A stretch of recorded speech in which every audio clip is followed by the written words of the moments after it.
우리 성금요일입니다. 금요일에 예수님이 오전 9시에 십자가에 달리시고 6시간 만에 오후 3시에 숨을 거두시게 됩니다. 오늘 이 귀한 성금요일을 맞이해서 우리가 가상칠언, 예수님이 십자가에서 행하신 우리 7마디의 내용을 우리가 묵상하는 그런 시간, 그래서 십자가의 의미를 더 깊이 생각하는 시간 갖기를 원합니다. 우리 먼저 첫 번째 십자가에서 하신 말씀, 첫 번째 말씀을 같이 한번 읽어보겠습니다. 누가복음 23장 34절에 있는 말씀인데 우리는 1, 2, 3, 4 앞에 있는 그 말씀만 같이 읽겠습니다. 시작. 아버지여 저희를 사하여 주옵소서. 아멘.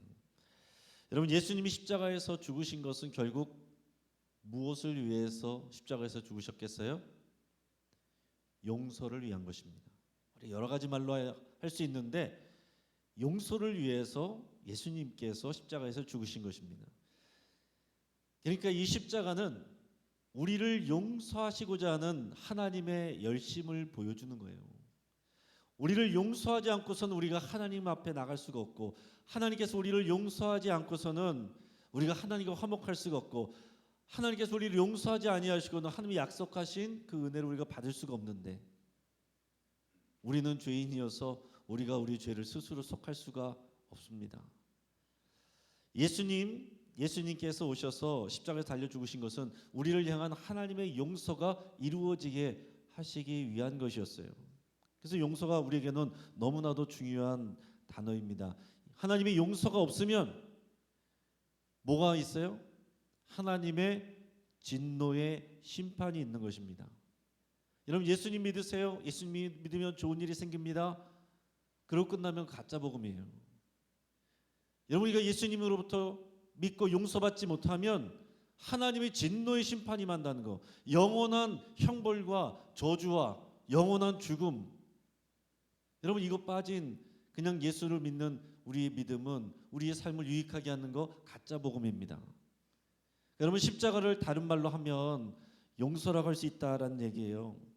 자, 예수님이 밤새 종교 지도자들에게 신문을 받으시고 희롱 받으셨습니다. 신문 받으시고 그리고 아침 일찍이 빌라도 관정으로 끌려가셔서 거기서 재판 받으시고 그리고 거기에서 매질을 채찍질을 당하시고 그리고 로마 군인들에게 희롱을 당하시고 침뱉음을 당하고 주먹과 손바닥으로 얼굴을 맞으시고 온갖 희롱을 당하셨습니다. 그리고 골고다 언덕으로 올라가셔서 십자가에 못 박히시게 돼요. 그런데 그 과정에서 십자가 위에서 예수님이 처음에 하신 말씀이 우리가 읽은 이 말씀이다라는 얘기예요. 아버지여 저들을 용서하옵소서. 저들은 자기가 하는 일을 알지 못합니다. 여러분, 우리가 그림 하나 보겠는데요. 이 그림은 프랑스 화가 티소라는 화가의 작품입니다. 제목에 뭐냐면 우리의 구원자는 십자가 위에서 무엇을 보았는가. 아마 우리 청년들은 같이 보서 예배 때 보았을 텐데, 여러분, 새로운 시각이죠. 저기서 예수님이 여러분 보입니까? 자세히 보시면은 맨 아래의 가운데에 예수님의 발끝이 보입니다. 지금 이 시각이 십자가에 달리신 예수님의 눈으로 십자가 주위에 있는 사람들을 보기 때문에 예수님은 그 피 묻은 그 발, 그 약간만 보이고 있어요. 그리고서는 예수님 가까이 있는 울고 있는 여인들, 그리고 예수님을 십자가에 못 박고 지키고 있는 로마 군인들, 그리고서 교만한 표정으로 예수님의 죽음이 당연하다는, 하나님의 저주를 받았다라고 그렇게 생각하고 있는 종교 지도자들의 모습, 그리고 이게 무엇인지 내일이 아니다라는 생각으로 그냥 편하게 하나의 구경거리로 그냥 별 관심 없이 쳐다보고 있는 사람들도 있습니다. 저게 예수님의 시각일 텐데, 예수님께서 저 사람들을 바라보면서 주여 저들을 용서하옵소서. 저들이 하는 일을 알지 못합니다. 그림을 보시면서 여러분들은 어디에 있는 것 같습니까? 예수님이 바라보실 때에 여러분들은 어디에서 어떤 표정으로 바라보고 있는 것 같습니까?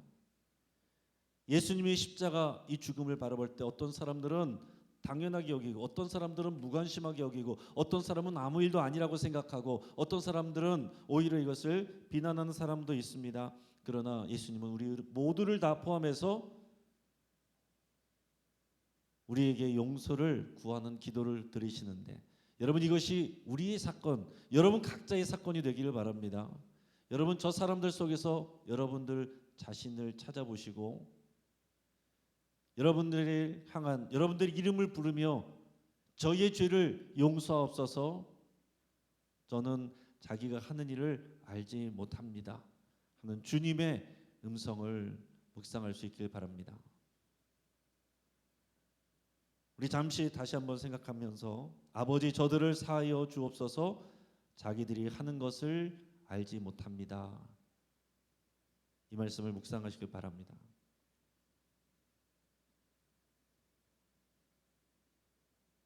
두 번째 말씀입니다. 두 번째 말씀 우리 같이 읽겠습니다. 시작. 내가 진실로 내게 이르노니 오늘 내가 나와 함께 낙원에 있으리라. 아멘. 예수님이 십자가 달리셨는데 한편 강도가 예수님을 비난했어요. 네가 그리스도가 아니냐? 그리스도라면서 그러면 너와 우리를 구원해라. 그러자 다른 편 강도가 그 사람을 꾸짖으면서 말했습니다. 우리는 우리의 죄에 대해서 합당한 우리가 벌을 받고 있는 것이다. 너는 하나님이 두렵지 않느냐? 이분은 아무 죄가 없다. 그러면서 예수님에게 말했습니다. 당신의 나라에 이를 때에 주여 저를 기억하소서. 그럴 때 예수님이 말씀하셨습니다. 내가 진실로 내게 이르노니 오늘 네가 나와 함께 낙원에 있으리라. 아멘.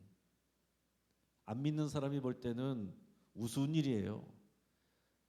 죽어가는 사람들끼리, 자기를 스스로 구원하지도 못하는 사람들끼리 자기들끼리 구원해달라고 그러고 자기들끼리 낙원에 있을 것이라고 그러고, 얼마나 우스꽝스러운 모습입니까? 이것이 사실이 아니고 진리가 아니라면 여러분 우리 믿음 생활 이 자리에 앉아있는 거 믿음 없는 사람이 바라볼 때는 우스꽝스러운 일이에요. 이 불타는 금요일에 여기 가서 뭐 하느냐 이거죠. 여러분 우리가 착각하지 말아야 될 것은 뭡니까? 아무도 우리의 수준 때문에 구원받은 사람이 없다라는 거예요. 이 한편 강도에 대해서 우리가 생각할 때 참 수지 맞았다라고 생각할 수 있겠죠. 한 게 아무것도 없습니다. 평생 자기 마음대로 살다가 죄 짓고 살다가 마지막에 죽기 직전에 예수님에게 주여 나를 기억해 주십시오. 그가 인정한 것은 자기가 죄인이라는 것, 그리고 내가 필요한 것은 주님의 나라에 갈 때, 하나님의 나라에 갈 때 나를 기억해 주시고 구원해 달라는 하나님의 긍휼을 구하는 것입니다. 오직 은혜죠. 여러분 우리의 구원은 오직 은혜로 구원받는 것입니다. 오늘 이 자리에 있는 저 여러분들 어떤 사람도 자격이 있어서, 다른 사람들보다 더 믿음이 좋아서, 신앙생활을 더 잘해서, 성경 말씀을 더 많이 알아서 구원받은 사람 아무도 없다는 거예요. 여러분 우리가 스스로 착각하지 말아야 됩니다. 우리가 모두 죄인이기 때문에 예수님의 오직 은혜로 구원을 받았습니다. 그런데 신앙생활 할 때는 어느 순간 우리가 내 수준 때문에 그런 것처럼 내가 한 일에 주목하게 된다는 얘기예요. 여러분 오늘 우리 성금요일에만 십자가를 바라보면 안 되는 거예요. 매일매일 우리 안에 계신 예수 그리스도와 그 십자가의 의미를 생각해야 되는데, 이 한편 강도가 바로 나였습니다. 한평생 내 마음대로 내 뜻대로 죄짓고 살다가 주님의 은혜로 내가 구원받았음을 여러분 우리가 매일같이 고백해야 된다는 얘기입니다. 여러분 한편 강도와 우리가 다른 것이 없다는 거예요. 우리가 주님 앞에 나올 때 언제 은혜를 잃어버리냐? 언제 우리가 하나님의 은혜를 잊어버리느냐? 마땅하게 여길 때입니다. 내가 대접받는 것이 마땅하고, 내가 인사받는 것이 마땅하고, 구원받는 것이 마땅하고, 하나님께 칭찬받는 것이 마땅하고, 상급받는 것이 마땅하고, 내가 하는 게 얼만데 여기서부터 은혜를 잃어버리는 거예요. 은혜를 회복하는 그 시점은 어디입니까? 이 자리를 이 회개의 자리, 내가 죄인인 것을 인정하고 하나님의 긍휼을 구하는 바로 그 자리에서 우리가 은혜를 회복하는 거예요. 여러분 지금 여러분들의 마음 상태와 여러분들의 신앙 상태는 어떻습니까? 내가 찬양을 불러도 아무런 감동이 없고 예배를 해도 떨림이 없고 주의 말씀을 들어도 민둥민둥하다면 어느 순간 나는 내 자신을 마땅하게 여기고 있는 겁니다. 우리 회개하는 그 자리로 돌아갈 때에만 하나님의 은혜를 회복할 수가 있습니다. 다시 한번 그 말씀을 여러분 기억하시면서 오늘 네가 나와 함께 낙원에 있으리라. 이 말씀의 의미를 한번 묵상해 보시기 바랍니다.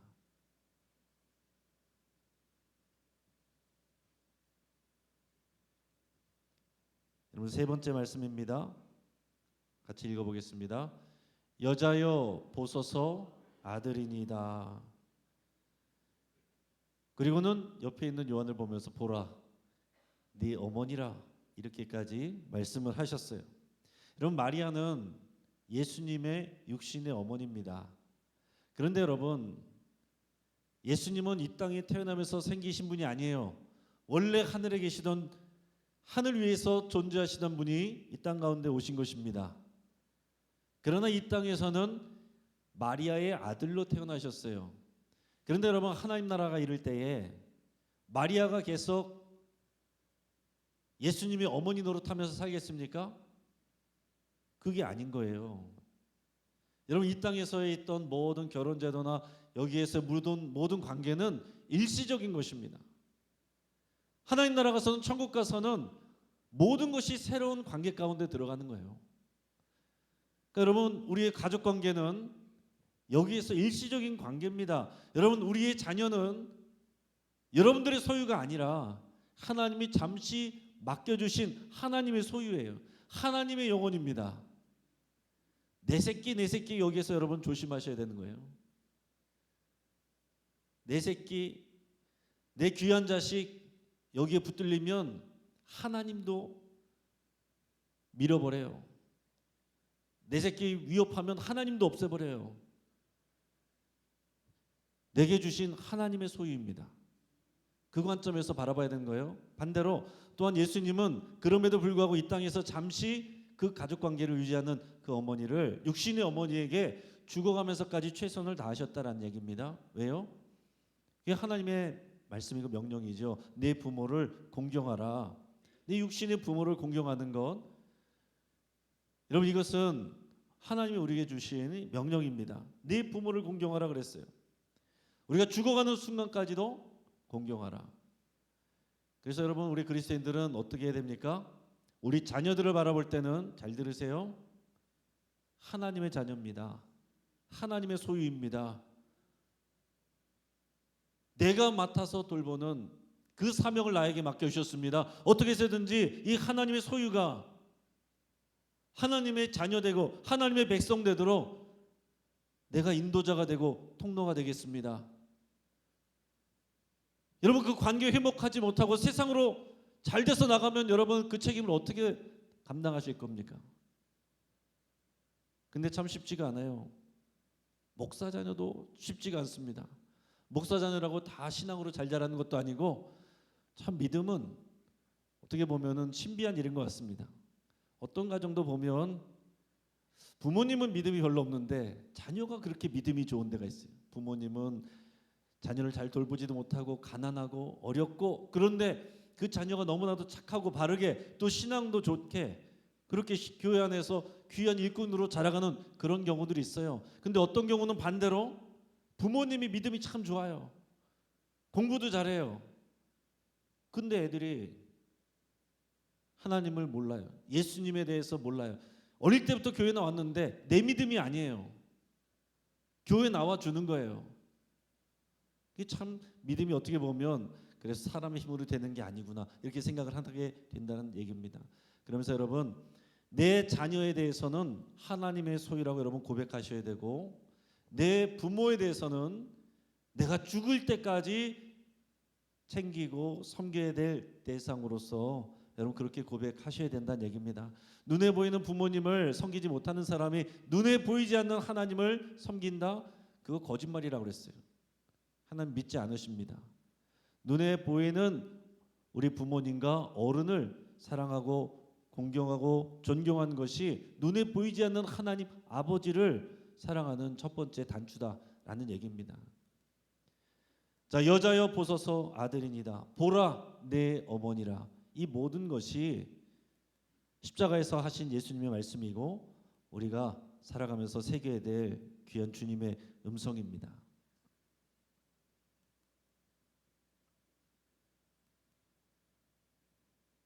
네 번째 말씀입니다.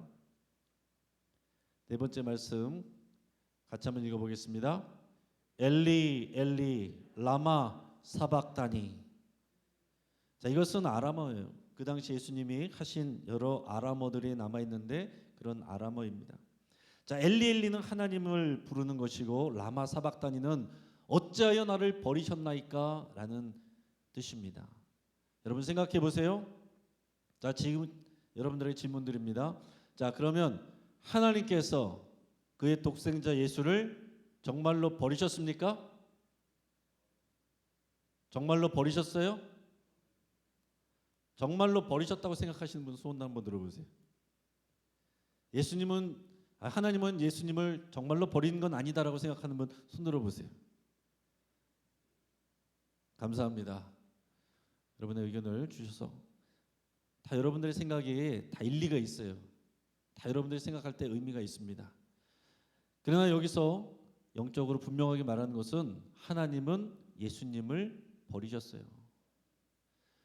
하나님이 예수님을 버리신 게 아니라면 예수님의 이 외침은 연기죠. 하나님이 날 버리지 않는 걸 내가 아는데 어차피 나 살려주실 건데 근데 왜 큰 소리로 엘리 엘리 라마 사박다니 나의 하나님 어찌하여 나를 버리시나이까? 연기한 거예요? 아니거든요. 하나님이 그의 독생자를 버리신 겁니다. 왜 버리셔요? 우리의 죄 때문에 우리가 버림을 받아야 되는데 우리 대신 버림을 받은 거라는 말입니다. 십자가에서 그런 신적인 교환이 일어나는 거예요. 그래서 우리가 예수님을 믿으면 우리가 받아야 될 그 버림받음을 예수님이 받으시고 예수님이 그 아들됨을 우리가 받았다는 거예요. 그게 교환이 일어나는 거예요. 여러분, 예수님은 우리가 받을 저주를 받으셨고 우리가 받아야 될 버림받음을 받으셨다는 것입니다. 이거는 연기가 아니에요. 여러분, 그래서 생각해 보시기 바랍니다. 이렇게 외칠 때에 예수님의 마음이 어떠했겠는지. 예수님이 정말 버림받은 게 아니라면 여러분 이것은 가증한 위선적인 일이죠. 연기하는 거죠. 그러나 예수님은 정말로 하나님의 버림을 받는 거예요. 그럴 때에 그 십자가 위에서 정말로 하나님의 버림받음을 경험하는 이 주님의 마음이 어떻겠는가? 얼마나 고독하셨겠어요? 얼마나 외롭겠습니까? 그게 예수님의 그 당시에 십자가 위에서 실존이 그게 진짜 예수님의 마음이고 예수님의 모습입니다. 고독하고 버림받은 그 고통, 절망감. 그러나 이런 감정, 가짜가 아니라 진짜 예수님의 이런 마음, 예수님의 이런 고통, 그게 하나님께 쓰이면 귀한 생명의 열매가 됩니다. 여러분 이해가 되십니까? 하나님이 그의 아들 독생자를 얼마나 사랑하세요. 그러나 그를 버리셨습니다. 그런데 그 버림받음이 하나님 손에 쓰임 받을 때 생명 열매를 맺게 됐다라는 얘기입니다. 그것을 우리 자신에게 여러분 적용해 보세요. 어떻게 하나님이 살아계시면 나에게 이런 일이 일어날 수 있습니까? 내 마음이 지금 고통스럽고 절망스럽고 같이 교회를 다니는데 남들은 기뻐하고 웃고 찬양하고 즐거워하는데 나는 웃을 수가 없고 나는 고통스럽고 나는 눈물 나고 나는 곡할 수밖에 없는 그런 상황 가운데 있는 분들이 있을 수 있겠죠. 겉으로는 웃는데 속으로는 말할 수 없는 여러분 안에 아픔과 상처와 고통과 슬픔이 있을 수 있겠죠. 그러면서 이해가 되지 않는 거죠. 하나님 도대체 하나님이 살아계시다면 어떻게 나에게 이런 일이 일어날 수 있습니까? 그럴 수 있다는 거예요. 그런데 그런 일이 없어야만 하나님이 살아계신 것이고 우리를 사랑하시는 것이 아니라 예수님에게도 그렇게 하셨듯이 이런 고독과 절망과 그런 비탄에 있는 아픔과 슬픔이 우리에게 실존이지만 그것이 주의 손에 들려질 때에 하나님께서는 합력하여 선을 이루시고 생명의 열매가 되게 하신다라는 것입니다. 여러분, 우리가 기도할 때 하나님 앞에 실패가 없게 하시기를, 질병 걸리지 않기를, 어려움이 없기를 우리는 그렇게 기도하지만 그건 반쪽짜리 기도입니다. 사실은 예수님에게 이 십자가 고통과 절망이 가짜였다면 오늘 우리는 없는 거예요. 그게 진짜였기 때문에 오늘의 우리가 있는 것입니다.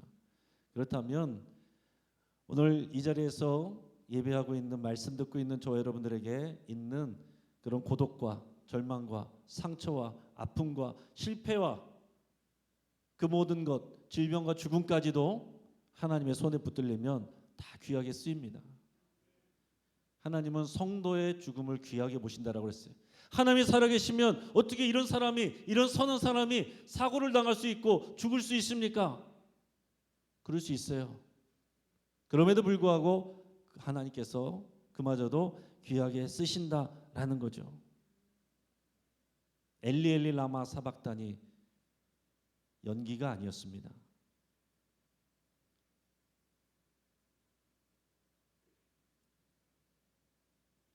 제가 자꾸 뜸을 들이는 것은 그 다음 순서를 몰라서 그러는 게 아니에요.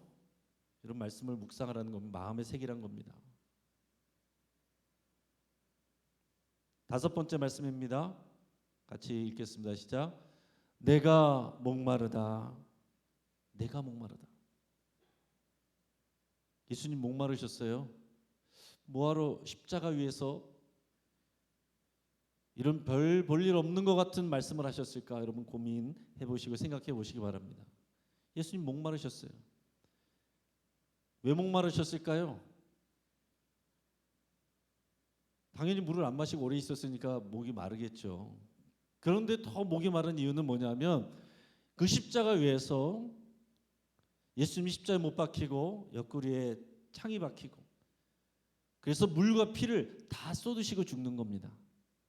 내 안에 있는 이 물과 피가 다 쏟아져서 예수님이 죽으시는 거예요. 여러분 십자가형은 원래 하루 만에 죽는 그런 사형이 아닙니다. 길게는 일주일도 가는 거예요.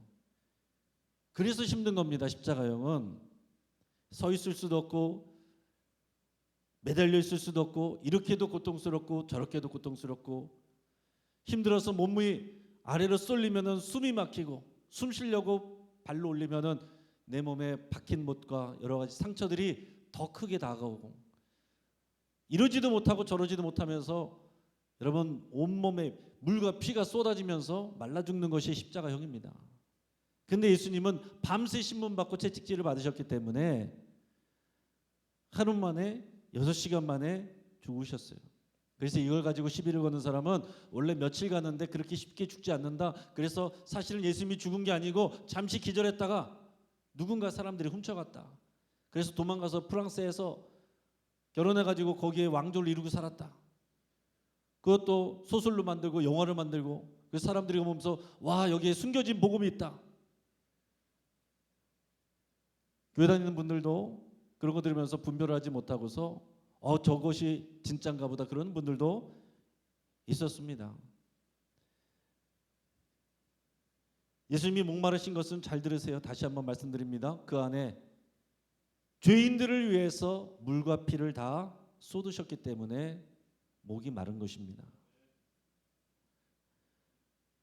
예수님, 하나님의 아들이신 예수님도 목이 마르셨어요. 여러분 우리에게도 목이 마릅니다. 목이 마를 때가 있어요. 목회자에게도 목이 마를 때가 있고 여러분 중직자와 여러분들 교회 생활 오래 하신 분들에게도 목이 마를 때가 있습니다. 그 목마름이 어디서 오는 것인지 곰곰이 잘 묵상하시길 바랍니다. 예수님의 목마름은 타인을 위해서 물과 피를 쏟았기 때문에 오는 그런 목마름이었다는 거예요. 근데 우리의 목마름은 어떤 것입니까? 어떨 때는 다른 사람들과 비교하면서 내가 저렇게 되지 못한 것에 대한 속상함, 질투, 탐욕 이것으로 해서 오는 목마름이 올 때가 있어요. 뭔가 해도 나는 보람을 느낄 수가 없고 그냥 반복적으로 기계처럼 일하는 것 같고, 교회 와서 봉사하는데도 어느새 감격을 잊어버리고 이것이 내가 와서 내가 돈도 안 받고 하는 내가 일꾼인가? 이런 데서 오는 목마름이 올 수도 있습니다. 근데 여러분, 곰곰이 잘 생각하시면서 우리 인생의 목마름에도 다 의미가 있는데, 이 목마름이 정말로 내가 물과 피를 흘려 남들을 위하는 거기서부터 오는 목마름인지, 나의 욕심과 질투로부터, 열등감으로부터 오는 목마름인지 잘 구별하시고 그 어떠한 목마름도 주님께 맡겨드리면 의미가 있습니다. 비교와 탐욕과 질투에서 오는 목마름이어도 주님께 맡기면 남들을 향해 물과 피를 쏟는 거기서 오는 목마름으로 주님이 바꿔주십니다. 그럼 그 역사 있기를 바라요. 우리가 교회 오래 다니다 보면 어느 순간 이게 뭐가 뭔지 모르고 그냥 기능적으로 우리 몸이 움직여질 때가 있어요. 그러나 여러분의 마음 안을 여러분 잘 살펴보시고 내 안에 지금 무엇이 있는가? 기쁨이 아니라 이런 목마름이 있을 수도 있습니다. 그것 자체를 잘 묵상하시길 바랍니다. 오늘 성금요일만이 아니라 계속해서 이 목마름을 묵상하실 수 있길 바랍니다. 내가 목마르다, 이 말씀을 잘 기억하시고, 우리 안도현의 시가 늘 이럴 때 떠오릅니다. 너에게 묻는다라는 그 제목의 시죠. 연탄재 함부로 발로 차지 마라. 너는 누군가에게 한 번이라도 뜨거운 사람이었느냐. 여러분, 무엇을 위해서 열심히 살아갑니까? 무엇을 위해서 여러분들의 시간을 쓰십니까? 내가 남을 위해서 타버릴 때 하얗게 발로 차버리는 재가 될지라도 그것은 귀한 거예요. 내가 다른 사람들의 피를 빨아서 나를 살리는 것이 아니라 내 물과 피를 흘려서 다른 사람들을 살리는 그 일에 쓰임 받을 때 그것이 귀한 것입니다. 오늘 또 특별히 은퇴하신 분들, 젊을 때부터 열심히 하셨는데 지금 남는 거 없는 것 같고 하얀 연탄재처럼 느껴지시는 분들도 있을 겁니다. 그러나 우리 주님 앞에서 그 모든 것이 다 기억되고 상급으로 준비되는 줄을 믿으시고 기뻐하시고 소망 가득히를 축복합니다. 6번째 말씀입니다. 같이 읽겠습니다. 시작. 다 이루었도다. 다 이루었다. 우리가 저와 여러분들이 모두 이 말씀으로 인생을 마칠 수 있길 바랍니다. 진작에 그럴 걸 그러지 마시고 다 이루었다. 하나님이 내게 맡겨주신 사명을 다 이루었다. 테텔레스타이 이 고백하시기 바랍니다. 예수님의 이 고백은 무슨 고백이에요? 내게 주신 그 사명, 그것을 다 이뤘다는 거예요. 죽기까지 우리 아버지께 순종했다는 것입니다. 우리가 하나님 앞에 가서 자랑할 수 있는 것은 순종이에요. 하나님의 그 사명에 순종했습니다, 이것이지 내가 얼마나 잘 살았는지 얼마나 소유했는지 이것은 하나님께서 관심이 없습니다. 하나님 앞에 어떻게 순종했는지를 보시겠죠. 테텔레스타이, 이게 우리의 고백이어야 됩니다. 예수님은 우리의 대속제물이 되시고 화목제물이 되시고, 그래서 하나님과 우리를 화목케 하시는 일을 하셨고, 그리고 구약시대의 제사장 날을 끝내시고 이 십자가에서 하나님 나라를 시작하게 하셨어요. 그리고 유대인들만의 나라인 줄 알았는데 그것을 모든 세계, 모든 인류, 모든 민족에게, 저와 여러분들 같은 이방인들에게 이 복음이 펼쳐지게 하는 그 일을 이루어내셨습니다. 이 모든 것이 테텔레스타이, 다 이루었다라는 그 말 한마디에 다 들어가 있는 것입니다. 저도 간절한 소망이 그거예요. 저의 강력한 큰 기도 제목은 마지막 때 하나님 앞에 가서 수고하였다, 잘하였다, 착하고 충성된 내 종아, 내 사랑한 아들아, 그 말씀 듣는 겁니다. 난 여기서 열심히 수고하고 잘한 줄 알았는데, 여기서 인정받고 칭찬받고 명성 높아졌는데 주님이 내가 너를 도무지 알지 못하겠다. 그때는 정말 끝장나는 겁니다. 여기서는 누군지도 몰랐는데 주님이 잘했다, 착하고 충성된 종아, 내가 다 이뤘다, 이 고백을 할 수 있는 여러분 되기를 주의 이름으로 축복합니다. 마지막 7번째 말씀 읽겠습니다. 내 영혼을 아버지 손에 부탁하나이다. 아멘. 여러분, 예수님은 완전히 죽으신 겁니다. 가사 상태에 빠진 게 아니에요. 완전히 죽으셔서 영혼이 육체와 분리되는 거예요. 그때 예수님께서 마지막에 하신 말씀은 내 영혼을 아버지의 손에 맡깁니다. 예수님께서 죽을 수 있는 이유는 그 영혼을 아버지께서 맡아주실 것이라는 믿음이 있기 때문에, 나를 버리셨어도 내 영혼을 아버지께서 맡아주실 것이라는 그 믿음이 있기 때문에 십자가에 달려 죽는 그 순종 가운데 나갈 수 있었다라는 얘기입니다. 여러분들 여러분의 생명을 어디다 거십니까? 한 번 사는 이 시간, 한 번 사는 이 생명을 어디에다가, 여러분의 생명을, 여러분의 목숨을 어디다 거시냐고요. 여러분들의 영혼을 어디에다 맡길 수 있겠습니까? 은행에다 맡길 수 있겠습니까? 지식인들에게 맡길 수 있겠습니까? 우리의 영혼을 대통령과 위정자들에게 맡길 수 있겠습니까? 우리의 영혼은 오직 하나님 아버지께만 맡길 수 있어요. 하나님 아버지께로부터 왔기 때문에 하나님 아버지께로만 우리가 갈 수 있고 하나님 아버지께로만 맡길 수 있다라는 얘기입니다. 우리가 죽어도 하나님께서 우리의 영혼을 맡아주시고 우리를 부활케 하십니다. 여러분, 이 땅에서 우리가 무엇을 두려워하겠어요? 죽음마저도 우리 하나님 앞에 드려질 때에 하나님께서 값지게 사용하신다면 죽을까 봐 뭘 두려워하겠습니까? 여러분, 우리 신앙, 그리스도인의 믿음이란 것은 죽음으로부터 출발하는 거예요. 죽음, 예수님의 십자가 죽음과 그리고 이 부활의 이 생명, 여러분 그걸 가지고 시작하는 것입니다. 죽음의 문제를 넘어서는 거기서부터 시작하는 거기 때문에 이 땅에서 내가 살기 위해서 하면 죽을 것이요 죽고자 하면 살 것이다. 이게 우리에게 이해가 되고 우리의 고백이 되는 겁니다. 여러분, 예수님을 모르는 사람들이 살고자 그렇게 발버둥 칠 때 거기서 우리가 두려워하고 뒤처진 것 같고, 그렇다면 우리는 이 주님의 말씀이 와닿지 않는 거죠. 내 영혼을 주님께 맡깁니다. 내 영혼을 받으신 하나님께서 우리를 부활케 하시고 죽어도 살게 하시고 살아서 믿는 자는 영원히 살게 하시는, 이것이 우리가 믿는 믿음 안에서 사는 것입니다. 여러분, 십자가상에서 7마디의 말씀, 고난주간에 성금요일에만 묵상하는 말씀이 아니기를 바랍니다. 여러분이가 우리 주제 복음의 사람 예배자로 살게 하소서. 우리는 가정의 예배자입니다. 우리는 영적 예배자입니다. 우리는 삶의 예배자입니다.